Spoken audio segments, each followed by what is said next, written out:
David Evans from Butler Rural Electric in Oxford, Ohio. Welcome to Along Those Lines.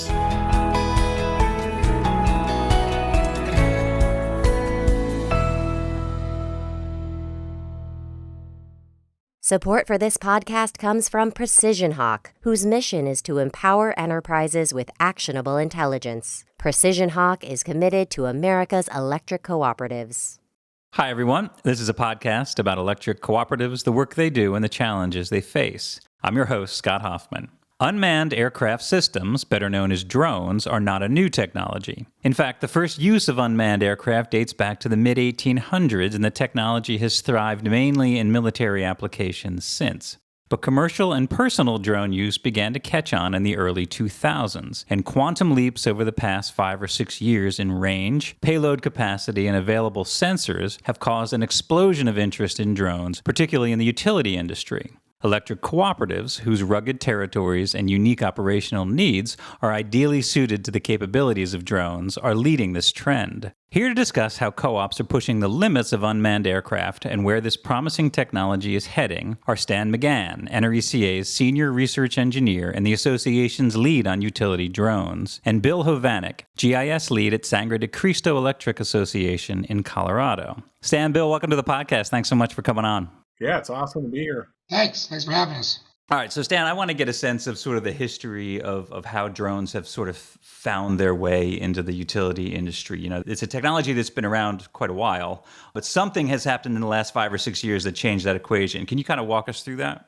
Well, a couple things happened. One, the duration of drone flights is increased dramatically. I mean, when we started flying these things, they could stay in the air, 10, 15 minutes tops. So you get a good look at things, but it takes you quite a while to get a feeder flown, right? Flying at 10 minutes, 15 minutes at a time. And now we can keep them in the air 35, 45, in some cases an hour and a half, collecting data. So at the speed they're flying and the sensors on board, we can cover a lot more ground. And we go up and fly a remote area that's challenging on terrain and stuff in a couple days. And what about for you, Bill? At Sangre de Cristo, how long have you guys been flying drones, and when did you sort of start adopting this technology? It's been about a year and a half, and everything Stan said is exactly right. The big thing for us, like you said, is cost effective, right? Co-ops are smaller, utilities are smaller, we're a small organization. Over the years, drones have gone down in price, the technology has gotten better, regulations are clear, insurance, licensing, everything that we need to do. And it's feasible to present that to a small organization and say, hey, we can have a robust drone program. Bigger organizations, bigger co-ops, bigger communities, they can afford that big stuff, right? The big equipment, the big drones. But now it's starting to make sense for rural co-ops. We can get a couple guys with their Part 107. We can afford a couple drones. We can get out there and test things and see what works for us and bring back real positive results. So I think that's what's changed. That's allowed us to do it. Tell me a little bit about your program, Bill. Do you have one drone? Do you have a fleet of drones? Is it just you flying them? Do you have other operators and pilots? So we have 3 pilots, 1 drone at the time being, but we're working on our system as far as, we got 1 drone. The new stuff's coming out, so we'll upgrade that and pass the drone we have down to operations or the staking or engineers, and they can use that. We're kind of building our fleet slowly because you don't want to go all in, right? Then we have Stan, who's come out and flown NRECA, bigger equipment, bigger payload, things that we could really stay up for a while. But in the meantime, we could get out there and try our own program and test things all the while, right? We don't have to wait for somebody to come in because we are trained up to do these things. Right. And so, Stan, Bill was talking about how, as smaller co-ops, these things can really pay off. Do you have a sense of how many co-ops out there are actually using drones in their operations, either as an in-house program or contracted? Yeah, I think we have a pretty good idea. We actually did a survey a year or two ago, and a little over 300 of them are using a UAS of some type. And I think a smaller number, 40 to 50, actually have it in their inspection program as a formal part of their inspection program. They're out flying inspections every day with them. So and it ranges. Sangre de Cristo started off small, bought a Mavic 2, got comfortable with it. And then, we've got a smaller group that are moving and flying larger aircraft and have it really embedded into their inspection program, doing the inspections every day with it. Great. So, Bill, I know you're in the sort of the GIS space at your co-op. Give us a sense of how this technology has been kind of a game changer for your field. For one, all the data, just get the data back into the GIS That puts everything at the click of a button for the whole organization. So we don't have to sift through the data. We got it geospatially correct to our structures and everything else.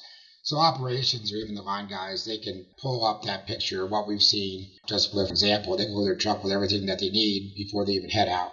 Yeah, we were wrapping up flying for the year at Sangre de Cristo, and a pretty wet and heavy snowstorm hit, and the temperature dropped, so a lot of ice on the lines, and it snapped some poles. And to Bill's point, because it was all located in their GIS system, folks who hadn't been to that part of the grid before actually saw what the equipment was that was there and could respond more effectively to the outage. And I think if I remember right, avoided them having to open up a reclosure to service the line. They were actually able to do hot pole swaps underneath it, because they actually could see what was going on before they got there. So just like everything else, when you finally get good data into something, captured into an application like GIS, you find uses for that data you hadn't even thought of.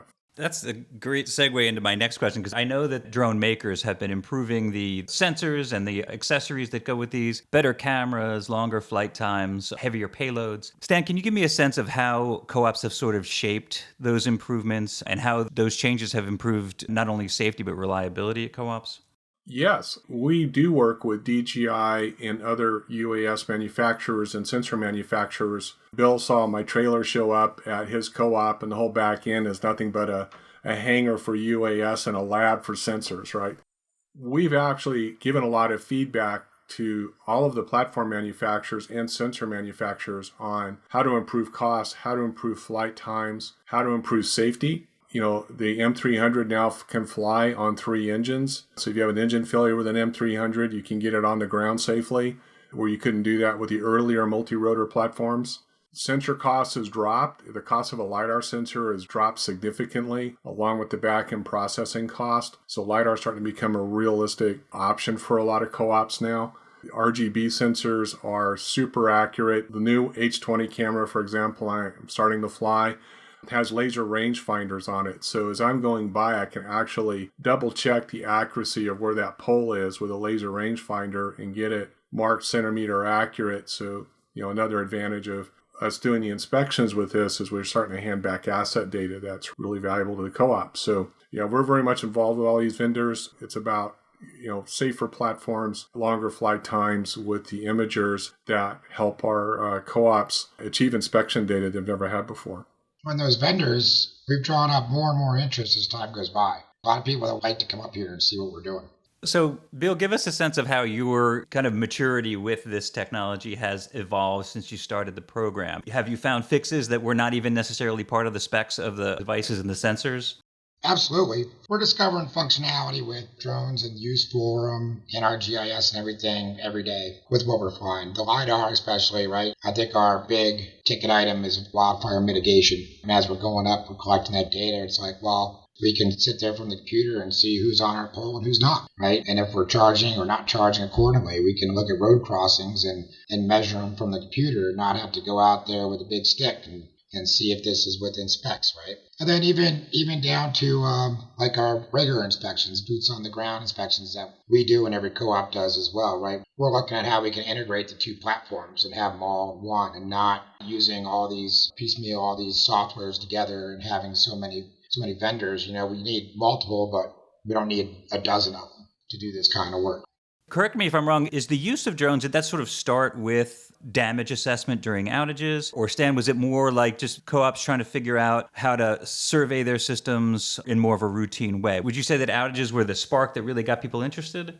Yeah, I think that was one of the sparks that got people interested. You could go out and bird dog outages and see what the damage was before line crews got out there. So they saw exactly what they were up against. They needed side-by-sides, they needed chainsaws, they needed augers, X amount of feet of line, how many poles or how many A6 poles do I need and insulators before they even got out there.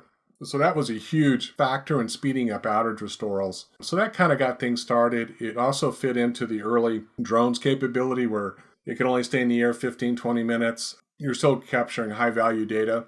And that was a big impetus to start with. Bill, is that square with sort of the way you got into the program or got into the technology?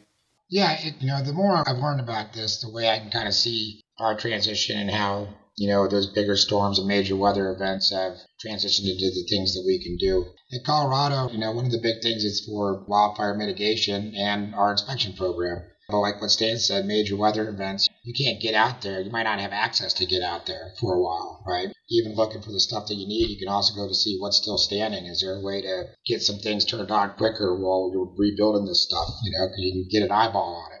So I know there's more that goes into a drone mission than just flying. Can both of you give us a sense of what some of the more critical facets of a mission are? So the biggest part has been the planning. You learn that, you think you're going to go out and fly all this stuff, but the actual flight time is nothing compared to the planning and then analyzing and processing the data afterwards. We might go fly for an hour. We might have spent 2 hours planning the mission only so we can get the data where it belongs quicker at the end and then start planning for the next one. The things you can do with the flight plan still amazes me. I know there's a lot more you can do. Stan can definitely speak to the more technical part of that because he's been building on that for some time. But having the process in place and knowing what you're doing, if you just go out and start collecting and flying, you end up with a mess. It's more planning, more process. That's fascinating. So Stan, do walk us through a little bit of what that flight plan looks like, because I think that's the kind of thing that people don't necessarily know that they're getting into when they start a program. Yeah, it's kind of an eye-opener for folks, but the flight plan starts, for me, even before I get there. I'll get the GIS data from a co-op, outline where we want to go fly, get the asset information, the XY coordinates, and actually start building the routes before I even show up. Once we're there and kind of double check everything, there's different software we use to create the flight plans that we go fly. There's software we use for post-production work to analyze the data, because it all starts in their GIS system and ends in their GIS system. So that's how you get the effective flight planning done. There's probably 2 hours worth of work for every hour we're in the air to get the pre-work done and the post-work done. That's pretty normal flying crewed aircraft when you're doing this type of work. But the planning, that's the results. The joke is the landing is, you get a good landing by flying a good approach. We get good results because of the front-end work we do before we even show up. Okay, that's a good place to pause quickly for a word from our sponsor. And when we come back, I want to talk more about FAA regulations and some of the progress we've made on those.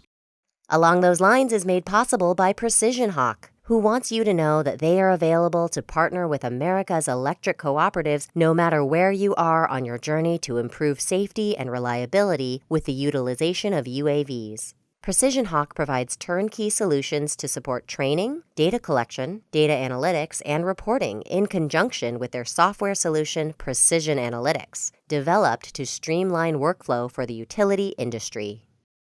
I'm Tom Parker from South Central Indiana RMC in Martinsville, Indiana. You're listening to Along Those Lines. Welcome back. Stan, let's talk about the visual line of sight issue and some of the other regulatory issues that I know we've been working on with the federal government, trying to make sure that the rules for commercial drone use are not unduly burdensome for our industry. Can you sort of walk us through where the FAA rules are now, where they've come from, and sort of where ideally we'd like them to be? You bet. I'd also like to point out that on the rules-making comments that we do with the FAA, we're really fortunate to work with the Edison Electrical Institute, American Public Power Association, and a couple other that gives us a louder voice in the FAA in the operational rulemaking around UAS. But a couple of big changes are coming for Beyond Visual Line of Sight. The Beyond Rules Committee for the FAA has just issued their final report for recommendations for rulemaking. That'll give us right-of-ways over power lines, I think within 2 miles of the center of the right-of-way, to fly inspections beyond visual line of sight without needing waivers. Now, I'm sure there'll be some more rules around that. Usually, just like flying over people, your aircraft has to be capable of this. And if you're flying at night now, because of the new rules, your aircraft has to have this type of lighting on it that's visible, I think, up to 3 miles. And you can do it, right? You used to have to get a waiver for it, but now if your aircraft has this capability, and as standard operating procedures, we increase the training around folks doing that type of operation. But the BVLOS is coming, the remote ID is coming, which will help beyond visual line of sight. Manufacturers, I think starting later this year or early next year, have to put the remote ID capability on the aircraft. This is the UAS version of the ADS-B requirement that crewed aircraft have for location identification and so forth, so people in the airspace can see the aircraft. So the FAA has been really good to work with on these types of new rules. They're moving really quickly. They want to have the UAS technology be adopted in the airspace. There's a lot of commercial, package delivery, medical delivery for critical medical equipment. That is certainly aircraft bigger than the Part 107 aircraft. You got to fly something bigger than 55 pounds. So how to get that approved and your operations approved. The FAA has been really learning as they go, but engaging with industry to set these rules up and set the standards up that is allowing us to move forward. So when the revision of the Beyond Visual Line of Sight rules hit, we may have a lot more freedom to fly out there, fly longer, stay in the air longer. So the FAA has been moving along at a pretty good clip, taking a lot of good industry input. And our government relations people at NRECA is really good about keeping us in front of those policymakers and being heard. And it makes a difference. That's great. I mean, we don't always get to hear good stories about working with the government, so that's a nice one to hear. Bill, what about you? Have you sort of run up against some of these, not only Beyond Visual Line of Sight, but other sort of FAA regulations that have not necessarily hampered, but altered the way you do your business? It hasn't really altered or hampered. It's still, that learning curve. And some of these areas we go into, our elevation's 7,000, 11,000 feet. We got airports in our system. We got a prison in the valley. One of the places I got to fly tomorrow is out near that prison, so we got to make sure we contact somebody, or they're gonna run us down. But the year and a half, I'm learning a lot of why these regulations are in place. When you do your 107, they overload you with information, right? Weather, nautical charts, all that stuff. And you take it, you pass your test, but you see some of these areas like military training we have out here, and it's like, wow, this is why that was on the test. This is why they're telling me about that. When you see you can't just go out and do this. You got to have a head on your shoulders that's thinking about these things, or you might find yourself in trouble. So, Stan, you mentioned as part of the next phase of FAA regulations that they're going to require more training. And that brings me back to what you've been doing the last couple of years, is this training program that is sponsored through NRECA, where you're going out and you're actually doing these courses on how to fly, how to comply with FAA regulations and that kind of thing. Can you walk us through kind of quickly what the overview of your program is and how many co-ops you've been working with? Yeah, we are up in the game on training with skills assessments. We're going to have an announcement, I think, in the next couple of weeks. We're going to up it again. But in general, we're trying to move people from just you're taking a Part 107 exam and trying to fly Mavic 2 out on a power grid. In the other crewed aircraft space, where you have to take a written exam, a practical exam, a flight exam, and you have to take an oral exam for every rating you get. And you get to do it again every 2 years, right, to maintain certifications. If you want to fly at night and land at night in a Cessna, I have to do that every 90 days. Or I have to go out with an instructor pilot and show them I can do it. If I have to fly so many instrument approaches within 6 months, or I have to go back out and fly with an instructor pilot and show them I can do this, right? So we're raising the bar to have our uncrewed aircraft standards be the same as crewed aircraft standards. We don't want people just buying a drone and taking a 107 exam and going and flying them. We want to get them in simulators. We want to get their, logging their time, staying current, staying up to date on the regulations. So that's part of it. And then when they get through all the basics and have their standard operating procedures and their aircraft and they've got their 107, then come to us to do the skills assessment, which is around the NIST ASTM training standard that the FAA really likes, where we show people how to fly around objects and operate the sensors and fly as crews, teach them about how to run the software, set up their inspections. We have different levels of that. So you start off pretty simple in level 1, and by the time you get to level 3, you're flying complex sensors and complex missions. So we've heard a lot from co-ops where the training is too expensive, it takes too much time. Really, the ROI is not only in some of the software we're using, but the ROI is in training pilots and training folks to run these sensors effectively, so you're capturing actionable data you can use every day. So that's what the training's about. It's really cost effective. A lot of it really soon can be done online in addition to on-site. And for any pilot, training and education is a continual deal. I'm always flying training missions in crewed aircraft. I'm always flying to learn something new in an uncrewed aircraft. I'm always learning, right? I'm always learning a new sensor. I'm always learning a new flight technique. I'm learning a new emergency procedure. I'm learning how to fly in different environments. So our program is all about really setting the bar at crewed aircraft standards and training to ensure everybody's safe out there and knows how to operate their equipment. And more importantly, with the training, get the maximum value and ROI out of it.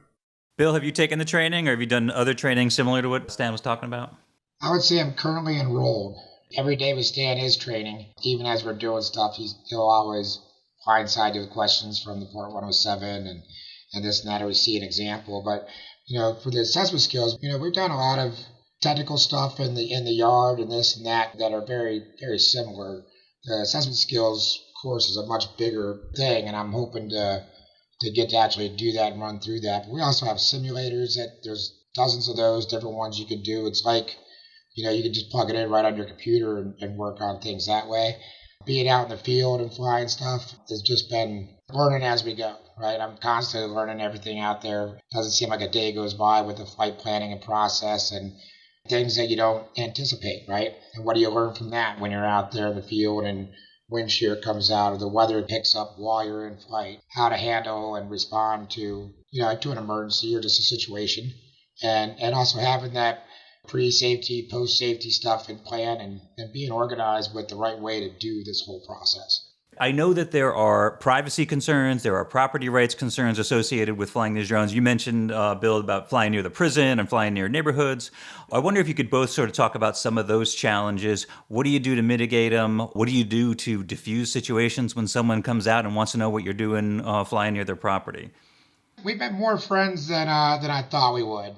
We actually haven't had too many bad experiences. We've had some people that, that you can see they're a little frustrated, want to talk to us. Having another person with you there is important, right? Because we've had people come up, Stan's trying to fly, happy to talk to you, but we need to put this thing on the ground first. And that's where having somebody with you can help give a buffer between that. And usually when people find out what you're doing and you're on the power line in the right of way, they're more interested than upset. If our power line is going to be behind your house, we're knocking on doors before we put it in the air, right? That's just the breaks. It's just the way it is. We don't have to knock on doors when we're out off of the main road and there aren't any properties, but you got to read your situation.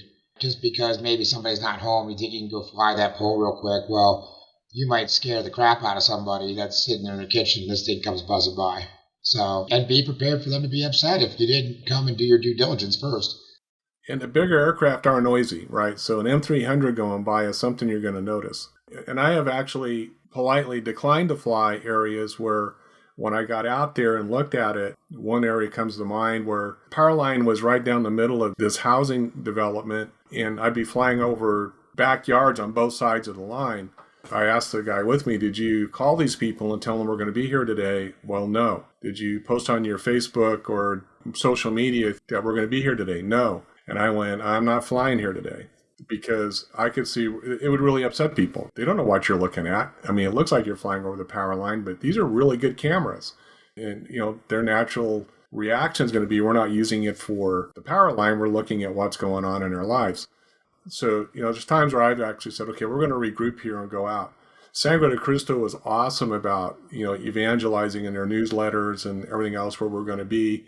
One of the things that's our standard operating procedure is I print out the flight plans and where we're going to be for the day, and I'll leave them with the folks that are in customer service so they can say, yep, they're there. Yep, that's what you're seeing. That really helps. And like Bill said, sometimes we're just knocking on doors just to make sure they know what we're doing and why we're doing it. Most of the time when people stop us and they understand what we're doing, it's just fine.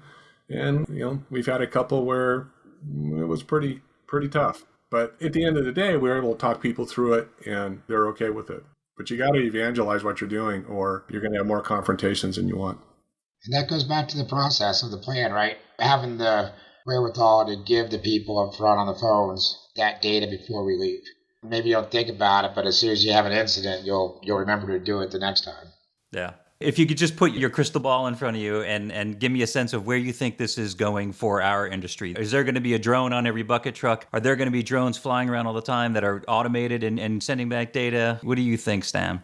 I'm really excited about the future. I think with the new regulations coming, the new rules coming, and you see folks like DJI being ahead of that curve a little bit with their new docking for their M30 platform that comes out later this year. They've already announced it. I actually see that you could have smaller drones strategically placed that are cost effective up and down your distribution grid. And when a SCADA events happen, before you get the lineman up in the middle of the night, this thing goes out and takes a look at it, sends all the data back to dispatch or operations. And then when the person gets called out to go out there, they already have all this data before they show up. I see the same thing happening where we're continually patrolling lines. There are more automated flights going out there, and I'm talking about 2 horizons away from here, but where, yeah, they are in the air all the time patrolling lines. Some of our co-ops have 20, 15, 20, 23,000 miles of line that got to cover. And when you can get an uncrewed aircraft doing that for you, looking at it all the time on a schedule, and reliable enough where you don't need to have a UAS operator there supervising it all the time,